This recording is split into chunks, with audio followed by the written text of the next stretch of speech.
Barbara. I'm Cheryl.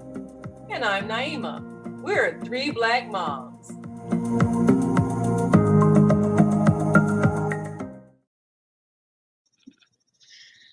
How do you handle rude neighbors? I mean, the people that live next door to you, live across the hall from you, live across the way from you.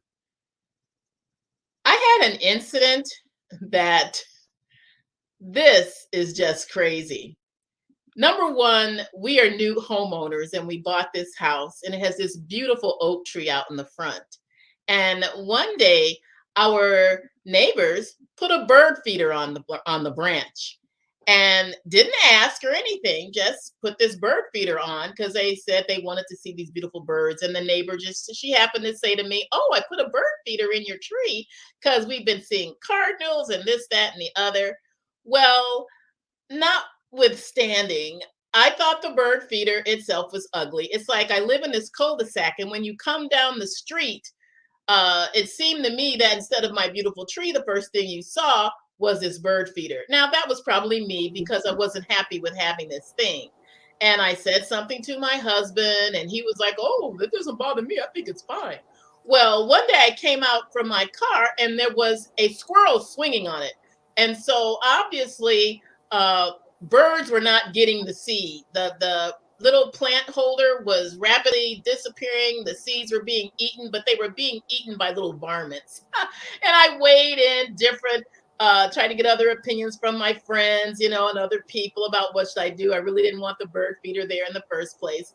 And so I just took it down. I what I should have done in the first place was pray. Because, we went to prayer meeting and I actually shared this incident. And I even shared, "Oh, I probably should have prayed, Lord, could you just send a bolt of lightning and knock this thing off the tree branch?" But, that didn't happen.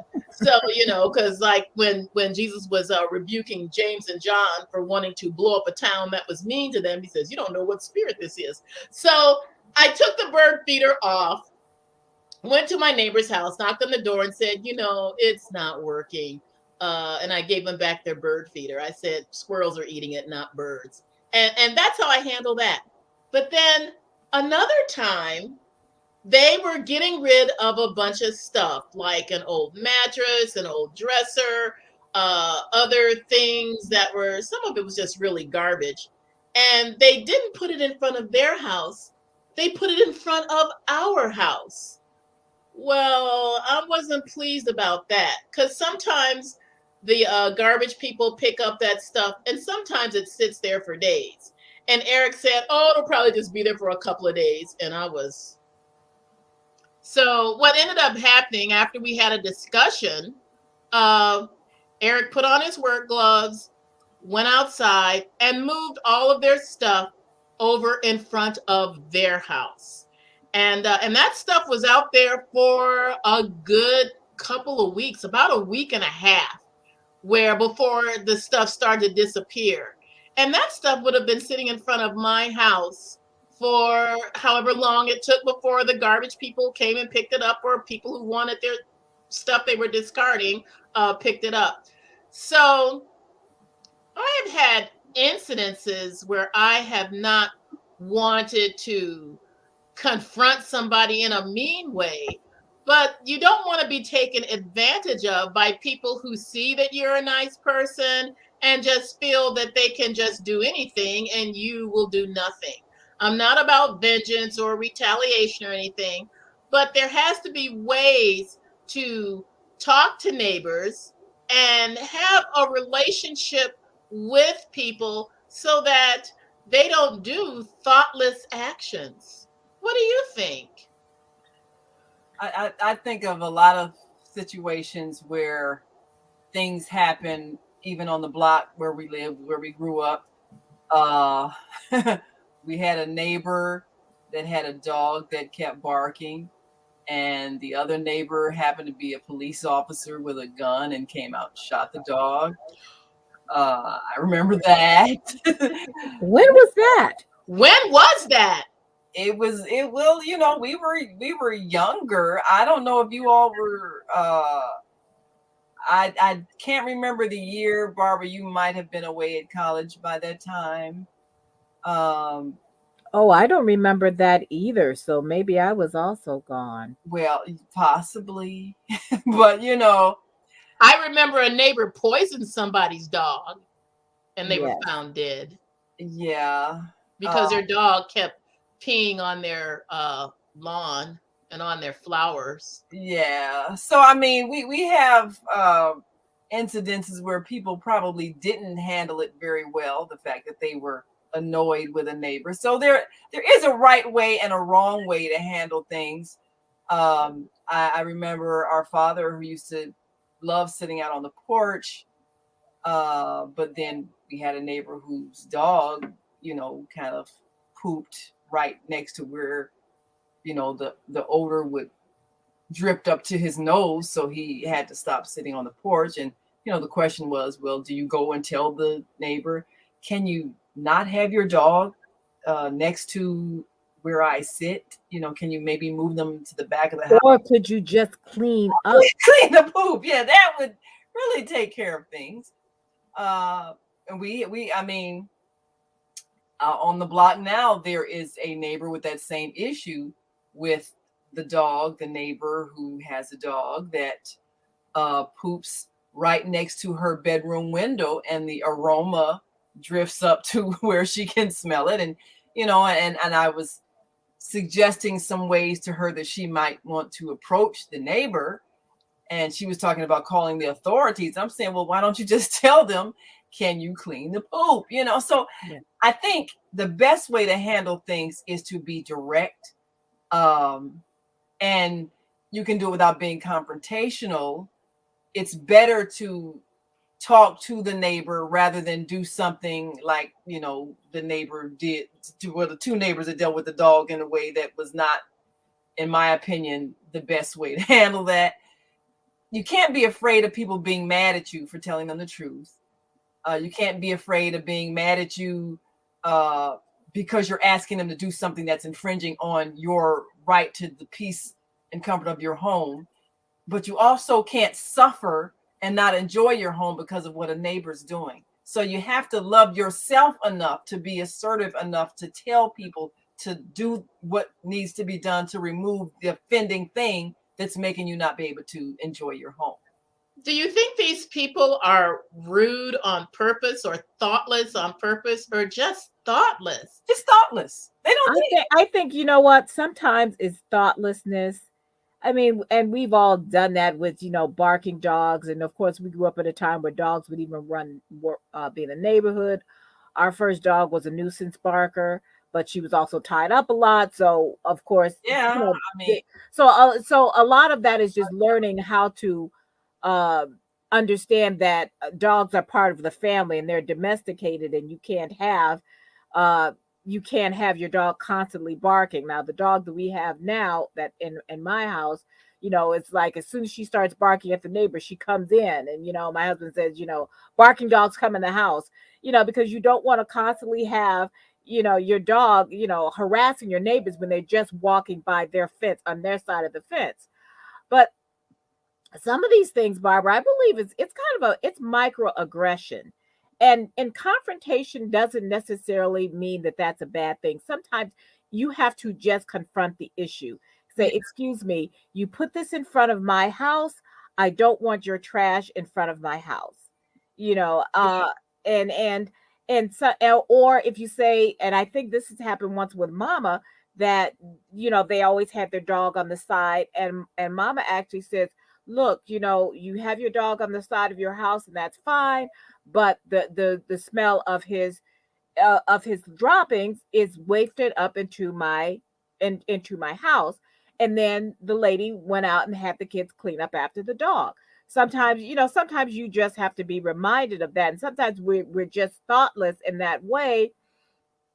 And you have to realize, what, you don't live with just yourself in this bubble. You live on the rest with the rest of the people on the planet. And I think that if you have a rude neighbor, the first thing you should try to do is talk to them neighbor to neighbor. And and there's a reason why, the saying goes, good fences make good neighbors. So you have to set boundaries. you have to set boundaries and say, you know what, I really don't want this bird feeder in my on my tree, and that's in my yard. You could Yeah. probably find, go on, online or somewhere else. I was going to say the A word, but I'm not going to, because he's got enough money.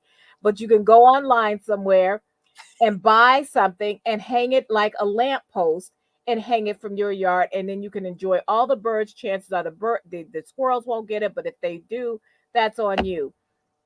And sometimes you just have to say that. And then I always say, especially when you deal with black people, please don't call the police on black people.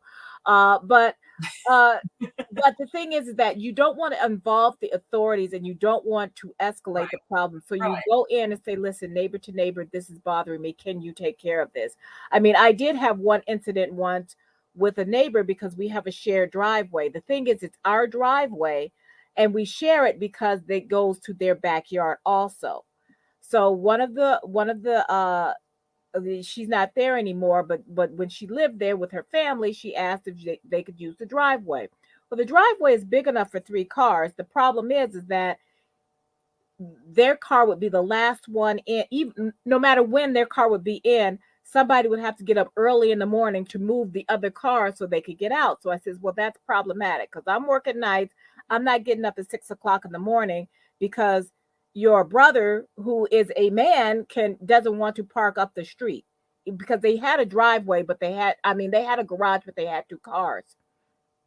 And so we kind of got into it over text, because I says, look, it's not going to work. And she wanted to get an attitude about it. And I said, look, you know what? This is our property. She says, well, and we pay taxes on this, because that's part of our property line. And and then she kind of had to back off. I had to make her back off, because when I tell you, if you ask me something and I can't do it, don't turn around and just say, well, we're going to just inconvenience you anyway, because you actually have a garage. The fact that you have 2 cars, that's on you. That means you can also, let's just pull up and park in front of your garage if you want to. It's not going to bother us. And then when you have to go out, one car or the other, you can move it. I'm not going to bed at 2 in the morning and getting up at 5 or 6. So we have to move 3 cars, and that was just all it was to it.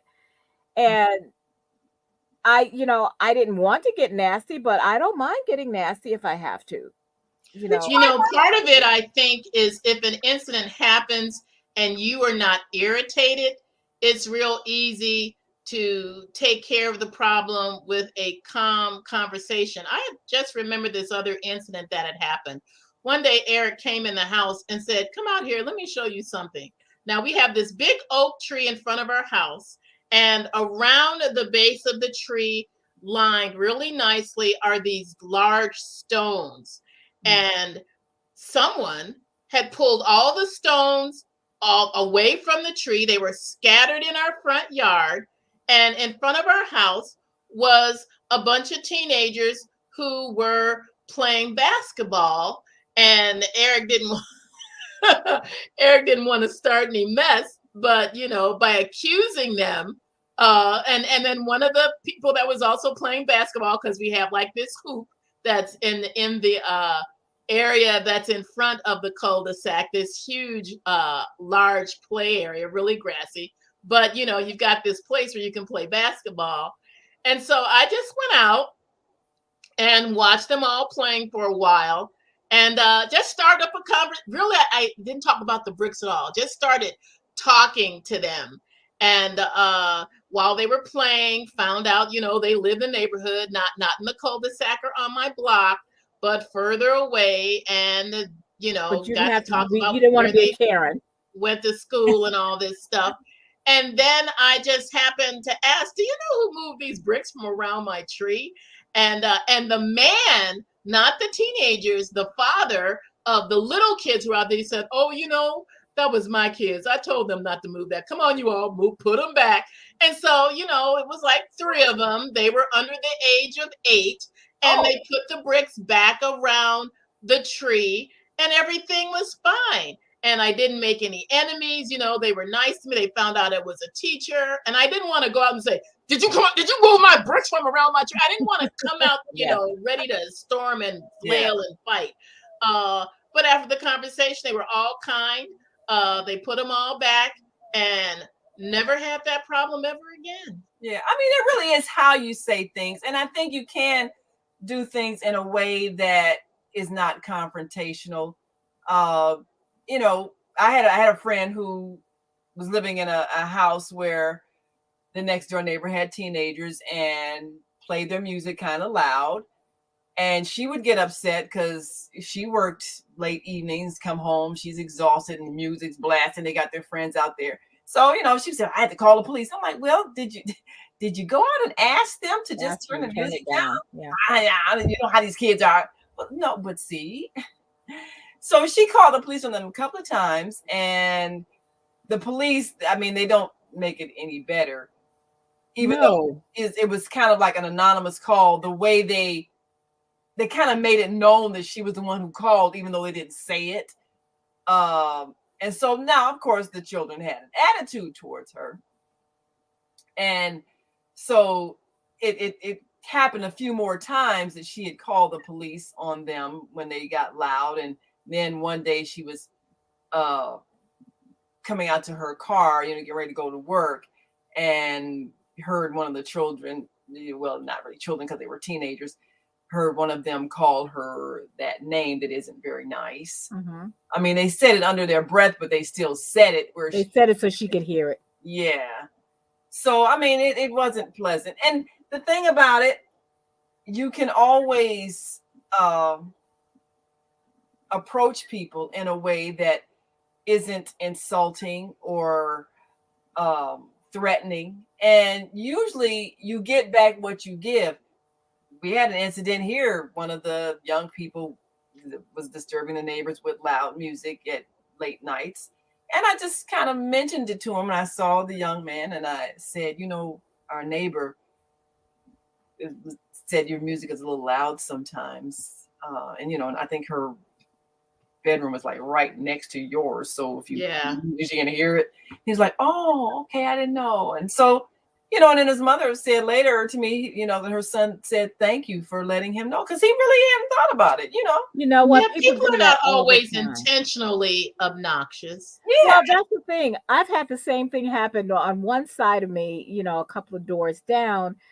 These guys, they sit out on the porch and they play their music really, really loud. Usually I walk by, because I'm sometimes when I'm walking the dog at night and they're, and if it's the thing is that you really can't say anything before 11 o'clock at night. They can still play it.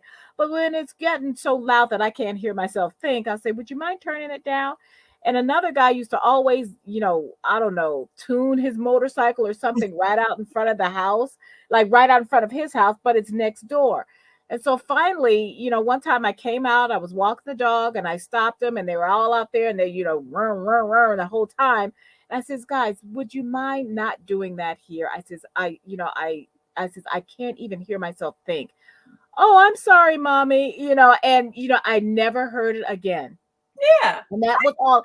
And I start out when I'm talking to teenagers, a lot of times if you start out with this word, gentlemen. Oh, hey, if you just say gentlemen, who came in, and I know, and then say, would you mind turning this down? I'm in the house. I can't hear myself think. I can't hear my program. Would you mind just turning it down a little bit? And almost all the time, I've never had one time where somebody gave me attitude. But if you start out with attitude or you call the cops, because police officers, a lot of times they escalate things. They do instead of de-escalate. Yeah. You need somebody to turn some music down and they come and shoot somebody. Yes. So there, problem solved. He's dead. Exactly. So a lot of times what you start, I mean, if it has to be escalated, you can get there, but don't start all the way up here when you can start way down here. Yeah. It's to say, what, because a lot of times people are just not aware. And like even more than you guys, like you all are close. I know in Chicago, you have a little bit more room where you are, Barbara. But here where I am, we're literally on top of each other a lot of times. I mean, there's like just a few feet in between, and there's like 2 and 3 family homes. And so we're living on top of each other. So you have to be good neighbors. And a Yeah. lot of times, and we're culturally very diverse, so people have different music that we're hearing. They have different sounds or whatever, and you've got to be sensitive to that and understand that a lot of times they just aren't aware. They're out there enjoying their music, they're having a few things to drink, and they're not thinking, okay, I'm disturbing the whole neighborhood. Yeah. Yeah, they really aren't. Well, And now the thing about putting trash in front of your house, that's a whole different thing. That's a macro aggression. Yeah. I think also that I think you have to look at sometimes the age of people and maybe if they've ever owned a home or not owned a home, because sometimes when people have never owned a home, they don't really understand homeowner etiquette. There's Hmm. certain ways Yeah. you can even give them the benefit of the doubt of just not knowing what they should know, that you just don't do certain things. But you still have to confront it because Yes. otherwise they'll just do it again. Yes. Yeah. Yeah. So how do you handle it if you're intimidated by a neighbor? Because especially a lot of people are intimidated by teenagers or young men, and they don't want to say anything if the young men are loud. So let's say you got some, like you had with the basketball people. Let's say if you have some young people that are hanging around your house, maybe they're loud, maybe they're just hanging out, talking or whatever, and it doesn't make you feel comfortable. How would you handle having them either move or keep it down? What would you say? How would you handle I it? think it depends on, number one, the time of day. If it's late at night and you're trying to go to bed and they're in front of your house being loud, you are going to have to calmly see. For me, I have to take care of stuff before I start getting mad, because if you wait until you get mad, then it is going to be difficult to give a soft answer. I Not call the cops. Yeah, I get in the frame of mind that, oh, these people are the age of my son John. So I'm going to talk to them like I'm talking to my own son. I never make it be like those people kind of attitude, because then you've like separated yourself, you've made it be us and them kind of thing. I always try to relate to other people as if they are my own adult children, if they're acting like that, or if they're really young, my own grandchildren who are really young.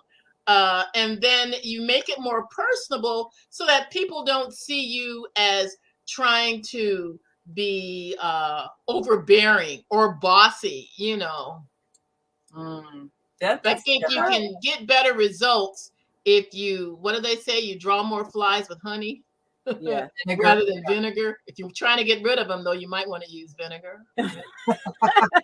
Well, this is the thing, is that I think the first thing you have to do in any kind of thing is kind of establish a relationship so that you say hello first. Don't start Yeah. out with stop making all that noise. You can really, and if you say hello, if you go out your door and you see these people every day, speak to them. Even if they don't Yeah. speak back, speak to them. Hi, good evening. Isn't it a nice day? Isn't this a beautiful night? Yeah. Short conversation. You establish a relationship with them so that when they're out there and they're making a lot of noise, or maybe they're smoking weed and you don't feel like that contact high, because that's happened to me before, and you can say, can you all move away from there? Because when I first moved here, I lived here alone, and there were teenagers who used to hang out next to the guy because they were visiting the guy who used to live there. He was a teenager. They're all grown and gone now, and the house has been sold a couple of times. But at the time, here I was, youngish, single woman, living by myself, and I had to kind of establish a relationship and just say hi, how are you, and talk to them as people, so that when things got loud or they were out getting high or whatever, and I didn't want to smell that stuff, I'd say, you know what, guys, I'm getting a contact high that I really don't want. Would you mind? and this is before weed was even legal. Legal. So Yeah. it's worse now because you can't go anywhere without smelling it. I know. But I'm like, oh, I smell a skunk. Yeah. That's not a skunk, Barbara. well, see, sometimes I get that too. But the thing is that if you establish a relationship with people and they see you A person. as a person and a neighbor, Yeah. then one, you won't feel intimidated. And sometimes, people are intimidating. I know there was, when I first moved here, there was a group across the street who used to make a lot of noise. And the older people say, oh, don't call the police on them because they'll mess up your car, or they'll, they were terrified. They had lived there for like 30, 40 years. They were terrified of these young people, and I just said, if you could just call or just talk to the mother who lived over there, or talk to somebody and say, can you tell them to keep it down? It's 2 a.m. I got to work. But that's the thing, is that you have to try to establish a relationship with them first. And if you haven't done that, at least approach them and say, hi, listen, I know you guys are having a good time.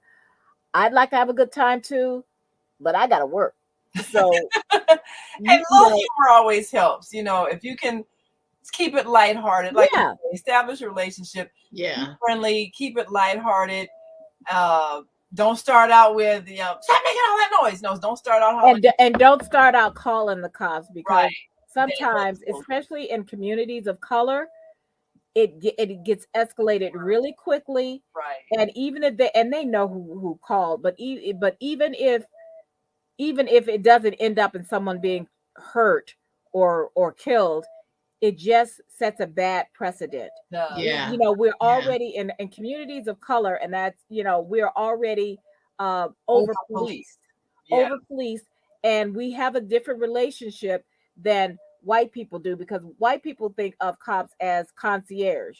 So that's why you get the Karens and the Kens and the Chads and all those people, because if they see black people, they decide they're scared, and then they want to call, rather than saying, can you, like, not rev your motorcycle at 3 a.m. Would you mind? Yeah.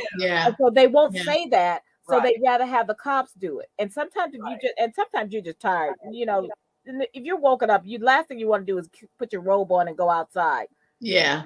But if you can get to that point before then, that's good. Right. Yeah. Like you say, Robert, handle it before you get mad, because then you're not able to. Before you get irritated, you can't be at your best if you're irritated. Yeah, and all bets are off. You're right.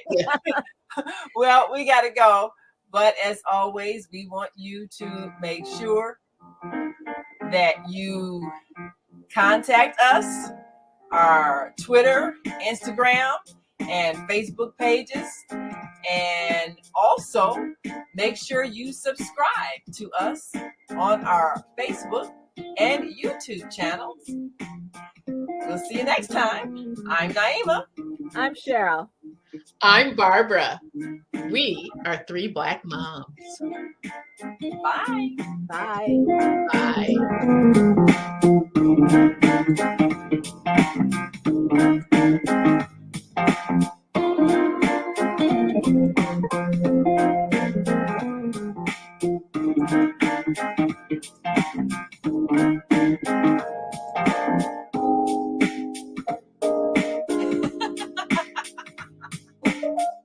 Leave that in.